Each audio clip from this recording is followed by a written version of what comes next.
ഹരേ കൃഷ്ണ. എല്ലാവർക്കും മാധവത്തിലേക്ക് സ്വാഗതം. ഞാൻ ആദ്യം തന്നെ നിങ്ങളോടെല്ലാവരോടും ക്ഷമ പറയുകയാണ്. എന്നോട് ക്ഷമിക്കണം. കാരണം കഴിഞ്ഞ ദിവസം ഞാനൊരു വീഡിയോ ഇട്ടിരുന്നു ചതുർത്ഥിയെപ്പറ്റി. ആ വീഡിയോയിൽ ഞാനൊരു എനിക്ക് പറ്റിയൊരു അബദ്ധമാണ് ഞാനത് പറഞ്ഞിരുന്നു. ഭഗവാന്റെ അനുഗ്രഹത്താൽ അതെനിക്ക് തിരുത്താൻ പറ്റി.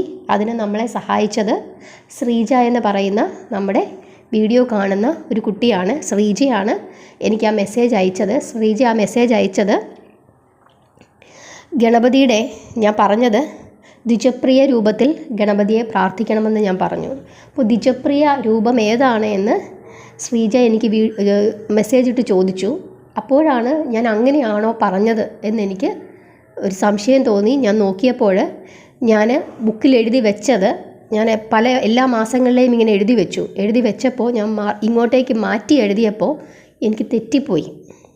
പക്ഷേ നമ്മുടെ വീഡിയോ കാണുന്ന എല്ലാവരും അങ്ങേയറ്റം ഭഗവാന്റെ അനുഗ്രഹമുള്ളവരാണ് എന്ന് എനിക്ക് മനസ്സിലായതിൻ്റെ കാരണം തിങ്കളാഴ്ചയാണ് ചതുർത്ഥി. അതുപോലെ അമേരിക്കയിലുള്ളവർക്കായാലും നാളെയാണ്. ബാക്കി എല്ലാ സ്ഥലങ്ങളിലും തിങ്കളാഴ്ചയാണ്. അപ്പോൾ അതിനു മുമ്പ് തന്നെ എനിക്ക് ഈ വീഡിയോ അപ്ലോഡ് ചെയ്യാൻ പറ്റിയതും, അതായത് ഞാൻ നേരത്തെ ചെയ്തിട്ടിരുന്നതാണ്. അപ്പോൾ 2 ദിവസം മുമ്പ് ഞാനത് അപ്ലോഡ് ചെയ്തതാണ്. ഞാൻ ഇന്നെങ്ങാനുമാണ് അത് അപ്ലോഡ് ചെയ്തിരുന്നതെങ്കിൽ, അല്ലെങ്കിൽ നാളെയാണ് ചെയ്തിരുന്നതെങ്കിൽ എനിക്ക് പെട്ടെന്ന് അത് തിരുത്താൻ പറ്റിയെന്ന് വരത്തില്ല. നേരത്തെ തന്നെ ഞാനത് അപ്ലോഡ് ചെയ്തതുകൊണ്ട് ശ്രീജ എന്നോട് ദ്വിജപ്രിയ രൂപം ഏതാണെന്ന് ചോദിച്ചപ്പോഴാണ് ഞാൻ എടുത്ത് നോക്കിയത്. ദ്വിജപ്രിയ രൂപത്തിലല്ല ഭഗവാനെ പ്രാർത്ഥിക്കേണ്ടത് ഈ മാസം. ദ്വിജപ്രിയ രൂപത്തിൽ പ്രാർത്ഥിക്കേണ്ടത് അടുത്ത മാസമാണ്. ഈ മാസം പ്രാർത്ഥിക്കേണ്ടത് ലംബോദര രൂപത്തിലാണ്. ഞാൻ എടുത്തെഴുതിയപ്പോൾ ഉണ്ടായ പെശകാണ്. ഞാൻ കൃത്യമായി ഒരു ബുക്കിൽ എഴുതി വെച്ചിരുന്നു. പക്ഷേ പറയാൻ വേണ്ടി എടുത്തെഴുതിയപ്പോൾ ഡേറ്റ് മാറിപ്പോയി. അപ്പോൾ ഭഗവാന്റെ അനുഗ്രഹം നമുക്ക് എല്ലാവർക്കും ഉണ്ട് എന്ന് നമുക്കൊന്നും കൂടെ ഉറപ്പിച്ച് മനസ്സിലാക്കാം.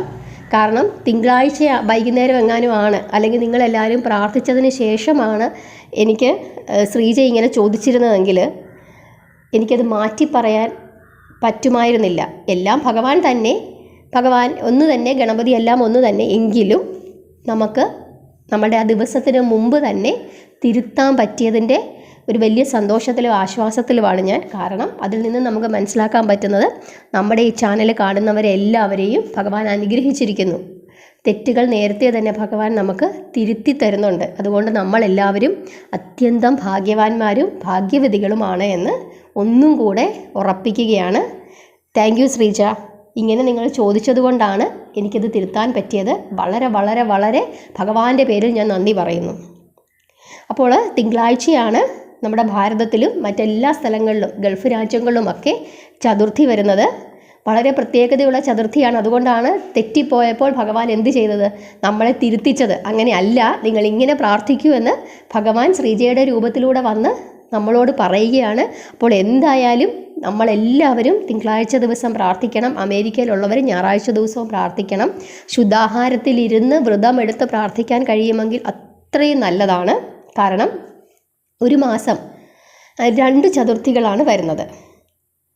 അമാവാസിക്ക് ശേഷം വരുന്ന ചതുർത്ഥിയെ ശുക്ലപക്ഷ ചതുർത്ഥി എന്ന് പറയുന്നു. ഈ ശുക്ലപക്ഷ ചതുർത്ഥിക്ക് വിനായക ചതുർത്ഥി എന്ന് മറ്റൊരു പേരുമുണ്ട്. പൗർണമിക്ക് ശേഷം വരുന്ന കൃഷ്ണപക്ഷ ചതുർത്ഥിക്ക് സംകഷ്ടി ചതുർത്ഥി എന്ന് പറയുന്നു. അതായത് പൗർണമിക്ക് ശേഷം വരുന്ന ചതുർത്ഥിയാണ് കൃഷ്ണപക്ഷ ചതുർത്ഥി. ആ കൃഷ്ണപക്ഷ ചതുർത്ഥിക്ക് സംകഷ്ടി ചതുർത്ഥി എന്ന് മറ്റൊരു പേരും കൂടി ഉണ്ട്. അപ്പോൾ വിനായക ചതുർത്ഥിയും സംകഷ്ടി ചതുർത്ഥിയും അല്ലെങ്കിൽ സങ്കടഹര ചതുർത്ഥിയുമാണ് ഉള്ളത്. അപ്പോൾ ഇപ്പോൾ നമുക്കറിയാം പൗർണമി കഴിഞ്ഞു. അതുകൊണ്ട് ഇനി വരുന്ന അടുത്ത ചതുർത്ഥി തിങ്കളാഴ്ചയാണ്. ആ തിങ്കളാഴ്ച ദിവസത്തെ ചതുർത്ഥി സംകഷ്ടി ചതുർത്ഥി അല്ലെങ്കിൽ സങ്കടഹര ചതുർത്ഥിയാണ്.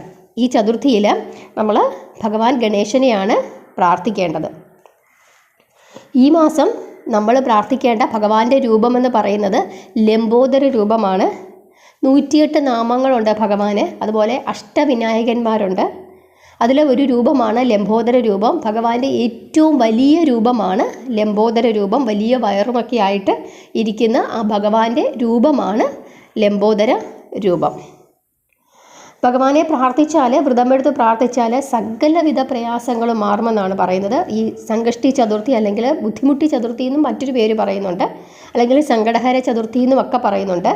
സാമ്പത്തിക നേട്ടങ്ങൾ ഉണ്ടാകുമെന്നും സാമ്പത്തിക പ്രയാസങ്ങൾ എന്തെങ്കിലുമൊക്കെ ഉണ്ടെങ്കിൽ അതെല്ലാം മാറുമെന്നും ഒക്കെയാണ് പറയുന്നത്. അതുപോലെ തിങ്കളാഴ്ച ദിവസം നമ്മൾ പുതിയ കാര്യങ്ങൾക്കൊന്നും തുടക്കം കുറിക്കരുത്. അതായത് ചതുർത്ഥി ദിവസങ്ങൾ പുതിയ കാര്യങ്ങൾക്ക് തുടക്കം കുറിക്കാൻ പാടില്ല എന്ന് പറയുന്നുണ്ട്. അപ്പോൾ 29-ാം തീയതി തിങ്കളാഴ്ചയാണ് സംകഷ്ടി ചതുർത്ഥി. അതുപോലെ അന്നത്തെ ദിവസം നമ്മൾ ഭഗവാന് നൈവേദ്യം വെക്കേണ്ടത് കറുത്ത എള്ളാണ്. ഗണപതിക്ക് കറുത്ത എള്ളും ശർക്കരയും ചേർന്നുള്ള പലഹാരങ്ങൾ ഉണ്ടാക്കി വെക്കാം. അതായത് എള്ളുണ്ട ഉണ്ടാക്കി വെക്കാം. അതല്ലെങ്കിൽ അരി കൊണ്ട് നമുക്ക് ഉണ്ണിയപ്പം ഉണ്ടാക്കുമ്പോൾ അതിനകത്ത് ഈ കറുത്ത എള്ളും കൂടെ ചേർത്ത് ഉണ്ണിയപ്പം ഉണ്ടാക്കി വെക്കാം. പരമാവധി പലഹാരങ്ങളൊക്കെ ഭഗവാന് വൈകുന്നേരം വിളക്ക് കത്തിച്ച് വെക്കാം, രാവിലെയും വെക്കാം. അതിൽ എള്ളും ശർക്കരയും നിർബന്ധമായും ഉൾപ്പെടുത്തണം എന്നുള്ളതാണ് പറയുന്നത്. വൈകുന്നേരത്തെ ഏറ്റവും നല്ല സമയമെന്ന് പറയുന്നത് 4:37 മുതൽ 7:37 വരെയുള്ള സമയം വളരെ ഉത്തമമാണ്. ആ സമയത്ത് ഭഗവാനെ പ്രാർത്ഥിക്കാം. രാവിലെയുമുണ്ട് 7:11 മുതൽ 8:32 വരെ അമൃതകാലാണ്. പിന്നെ ശുഭസമയം മറ്റൊരു സമയമുണ്ട്, അത് 9:43 മുതൽ 11:14 വരെയാണ്. അപ്പോൾ ഏറ്റവും നല്ല ഒരു ചതുർത്ഥിയാണ് നമുക്ക് തിങ്കളാഴ്ച വരാൻ പോകുന്നത്. ഇനി എന്തിനാണ് ഈ സങ്കടഹര ചതുർത്ഥി അല്ലെങ്കിൽ സംകഷ്ടി ചതുർത്ഥി നമ്മൾ ആചരിക്കുന്നത് എന്ന് ഒരു കഥയുണ്ട്. ആ കഥ കേട്ട് കഥയെ അറിഞ്ഞ് പ്രാർത്ഥിക്കണമെന്നാണ് പറയുന്നത്. അതായത് ഞാൻ മുമ്പത്തെ വീഡിയോയിൽ അത് പറഞ്ഞിരുന്നു, കേൾക്കാത്തവർക്ക് വേണ്ടി ഞാൻ ഒന്നും കൂടെ പറയാം. വിഷ്ണു ശർമ്മൻ എന്ന് പറയുന്ന ഒരു ബ്രാഹ്മണൻ ഉണ്ടായിരുന്നു. ആ ബ്രാഹ്മണന് 7 പുത്രന്മാരുണ്ടായിരുന്നു. ഈ മക്കളൊക്കെ വലുതായപ്പം എല്ലാവർക്കും കൂടെ ഒന്നിച്ച് താമസിക്കുന്നതിന് അവർക്ക് ബുദ്ധിമുട്ടുണ്ടായിട്ട് 7 മക്കളും സെപ്പറേറ്റ് ആയിട്ട് മാറി. വിഷ്ണു ശർമ്മൻ ഒറ്റയ്ക്കുമായി. അങ്ങനെ വിഷ്ണു ശർമ്മന് പ്രായമായി. വൃദ്ധനായ വിഷ്ണു ശർമ്മന് ഒരു ദിവസം തോന്നി ഇതുപോലെ ഈ സങ്കടഹര ചതുർത്ഥി അല്ലെങ്കിൽ സംകഷ്ടി ചതുർത്ഥി എടുക്കണമെന്ന് അദ്ദേഹത്തിനൊരു ആഗ്രഹം തോന്നി.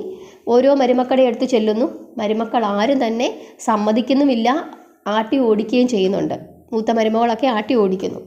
അങ്ങനെ ഇദ്ദേഹം 7ാമത്തെ പുത്രൻ്റെ വീട്ടിൽ ചെല്ലുന്നു. എന്നിട്ട് മരുമകളോട് പറയുന്നു, എനിക്കിതുപോലെ വ്രതം എടുക്കണമെന്നുണ്ട്, എനിക്ക് വേണ്ട സഹായങ്ങളൊക്കെ ഒന്ന് ചെയ്തു തരാമോ എന്ന് ചോദിച്ചു. അപ്പോൾ ഈ 7ാമത്തെ മരുമകൾ വളരെ ദരിദ്രയായിരുന്നു, മകനും വളരെ ദരിദ്രനായിരുന്നു.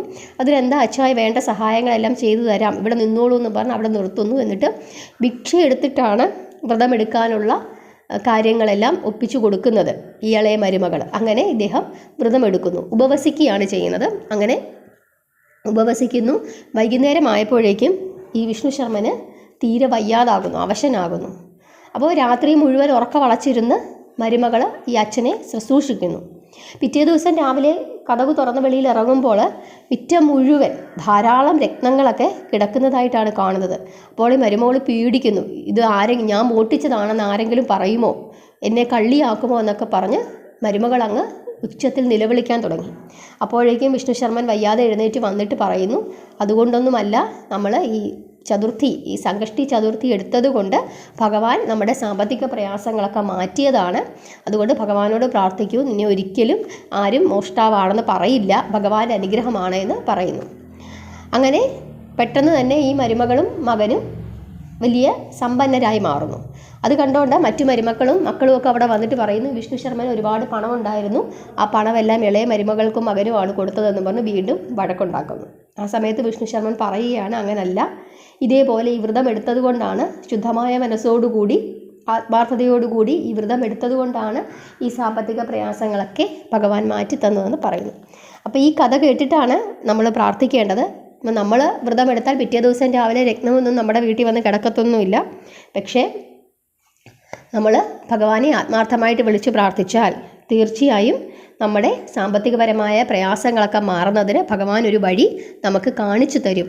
തീർച്ചയായിട്ടും ഭഗവാൻ നമ്മളെ അനുഗ്രഹിക്കും, ഈ ചാനൽ കാണുന്ന എല്ലാവരെയും അനുഗ്രഹിക്കും. കാരണം അതുകൊണ്ടാണ് ഒരു തെറ്റ് പറ്റിയപ്പോൾ ആ ദിവസത്തിന് മുമ്പ് തന്നെ ആ തെറ്റ് ഭഗവാൻ തിരുത്തുന്നത്. തെറ്റ് നമുക്ക് ആർക്ക് വേണേ പറ്റൂ, ഇല്ലേ? മനുഷ്യ സഹജമാണ് തെറ്റുകൾ പറ്റുന്നത്. പക്ഷേ അത് ഭഗവാൻ സമയത്ത് നമ്മളെ തിരുത്തിച്ച് തന്നു എന്നുള്ളതാണ് ഏറ്റവും വലിയ പ്രധാനമായിട്ടുള്ളത്. ശ്രീജയുടെ രൂപത്തിൽ ഭഗവാൻ അത് തിരുത്തി തന്നു. ശ്രീജ അത് ചോദിച്ചത് കൊണ്ടാണ്, ഇല്ലെങ്കിൽ ഞാൻ ചിലപ്പോൾ അത് ശ്രദ്ധിക്കത്തില്ല, ഞാൻ ഇങ്ങനെ പറഞ്ഞു എന്നുള്ളത് ഞാൻ ഓർക്കില്ല, ഞാൻ എഴുതി വന്നപ്പോൾ ഉണ്ടായ പെശകാണ്. പക്ഷേ നമുക്ക് പ്രാർത്ഥിക്കുന്നതിന് മുമ്പ് തന്നെ നമുക്ക് ആ തെറ്റുകളെല്ലാം ഭഗവാൻ തിരുത്തി തന്നു. ഇത് ശനിയാഴ്ച തന്നെ നമുക്ക് തിരുത്താൻ പറ്റി. കാരണം അമേരിക്കയിലുള്ളവർക്ക് നാളത്തെ ദിവസം ലംബോദര രൂപത്തിൽ ഭഗവാനെ പ്രാർത്ഥിക്കാം. നമുക്ക് ഭാരതത്തിലുള്ളവർക്ക് തിങ്കളാഴ്ച ദിവസവും ലംബോദര രൂപത്തിൽ ഭഗവാനെ പ്രാർത്ഥിക്കാം. അതായത് ലംബോദര രൂപം എന്ന് പറയുന്നത് വലിയ ഗണപതി, വലിയ വലിയ തലയും ചെവിയും വലിയ വയറുമൊക്കെ ആയിട്ടുള്ള ഗണപതിയുടെ വലിയ രൂപമാണ് ലംബോദര ഭാവം. ആ ഭാവത്തിലാണ് ഭഗവാനെ നമ്മൾ പ്രാർത്ഥിക്കേണ്ടത്. അതുപോലെ ഭഗവാന് നൈവേദ്യം വെക്കുമ്പോൾ യാതൊരു കാരണവശാലും തുളസി ഇലകൾ ചേർത്ത് നൈവേദ്യം വെക്കാൻ പാടില്ല. കാരണം തുളസി ദേവിയും ഭഗവാനും തമ്മിലൊരു ചെറിയ പ്രശ്നമുണ്ട്, അതുകൊണ്ട് അത് വെക്കാൻ പാടില്ല. ബാക്കി പൂക്കളൊക്കെ ഭഗവാന് നമുക്ക് അർച്ചിക്കാം. തുളസി ഇല പാടില്ല. പക്ഷേ ഭഗവാൻ നാരായണന് തുളസി ഇലകളിട്ട് മാത്രമേ ഭഗവാന് നൈവേദ്യം വെക്കാൻ പാടുള്ളൂ. കറകപ്പുല്ല് നമുക്ക് വെക്കാം, ഭഗവാന് കരിമ്പ് വെക്കാം, അങ്ങനെ എന്ത് വേണമെങ്കിലും നമുക്ക് ഭഗവാന് വെക്കാം. നിറയെ ഭക്ഷണ പദാർത്ഥങ്ങൾ വെക്കുന്നത് ഭഗവാന് വലിയ ഇഷ്ടമാണ്. ഇനി ഇതൊന്നും ചെയ്യാൻ പറ്റത്തില്ലെങ്കിൽ നമ്മൾ കടയിൽ നിന്നെങ്കിലും മേടിച്ച് നമ്മളൊരു ലഡുവെങ്കിലും കൊണ്ടുവന്ന് ഭഗവാന് വെക്കുക. പക്ഷേ നമ്മുടെ കൈകൊണ്ട് എന്തെങ്കിലും ഒന്ന് ഉണ്ടാക്കി വെക്കുന്നതാണ് ഏറ്റവും ഉത്തമം. അന്നത്തെ ദിവസം ശുദ്ധാഹാരത്തിലിരിക്കാം, വ്രതമെടുക്കാം. സാധാരണ നമുക്ക് എങ്ങനെ വേണമെങ്കിലും വ്രതമെടുക്കാം. നമ്മുടെ ആരോഗ്യസ്ഥിതിക്ക് അനുസരിച്ച് ഒരു നേരം ഭക്ഷണം കഴിച്ച് വ്രതമെടുക്കാം, അതല്ല ഉപവസിക്കാം, അതല്ലെങ്കിൽ നമുക്ക് ഒരു നേരം അരിഭക്ഷണം കഴിച്ചുകൊണ്ട് വേണമെങ്കിലും വ്രതമെടുക്കാം, അതല്ലെങ്കിൽ ഒന്നും കഴിക്കാതെ ഉപവസിച്ചെടുക്കാം, അതല്ലെങ്കിൽ ജലം മാത്രം കുടിച്ചിരിക്കാം. എങ്ങനെയാണോ പഴവർഗ്ഗങ്ങളും പാലും മാത്രം കഴിച്ചിരിക്കാം, എങ്ങനെയാണോ നമ്മുടെ സൗകര്യത്തിനനുസരിച്ച് വ്രതമെടുക്കാം. പക്ഷേ ശുദ്ധാഹാരത്തിലിരിക്കണം. നോൺ വെജ് ഒന്നും ഉപയോഗിക്കാൻ പാടില്ല. ഉള്ളി, വെളുത്തുള്ളി മുതലായ രജസ ഭക്ഷണങ്ങൾ ഒഴിവാക്കുന്നതാണ് ഏറ്റവും നല്ലത്. പ്രാർത്ഥനയാണ് ഏറ്റവും മുഖ്യം. ഇപ്പോൾ ഓം ലംബോദരായ നമ അല്ലെങ്കിൽ ഓം വിഘ്നേശ്വരായ നമ എന്ന് പ്രാർത്ഥിക്കാം, അല്ലെങ്കിൽ ലംബോദരായ നമ എന്ന് പ്രാർത്ഥിക്കുന്നതാണ് ഒന്നുകൂടെ നല്ലത്.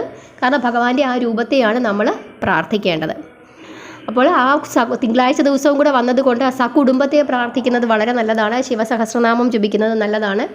ഭഗവാന്റെ 108 നാമങ്ങളുണ്ടെങ്കിൽ അത് ജപിക്കുന്നത് നല്ലതാണ്. വിഘ്നേശ്വരൻ്റെ ലംബോദരായ നമ എന്ന 108 എന്ന മന്ത്രം 108 തവണ നിർബന്ധമായി നമ്മൾ ജപിച്ചിരിക്കണം. ഭഗവാന്റെ ആ രൂപം മനസ്സിൽ കണ്ട്, അതായത് വലിയ രൂപത്തിലുള്ള ഭഗവാന്റെ ലംബോദര രൂപം മനസ്സിൽ കണ്ട് പ്രാർത്ഥിക്കുക.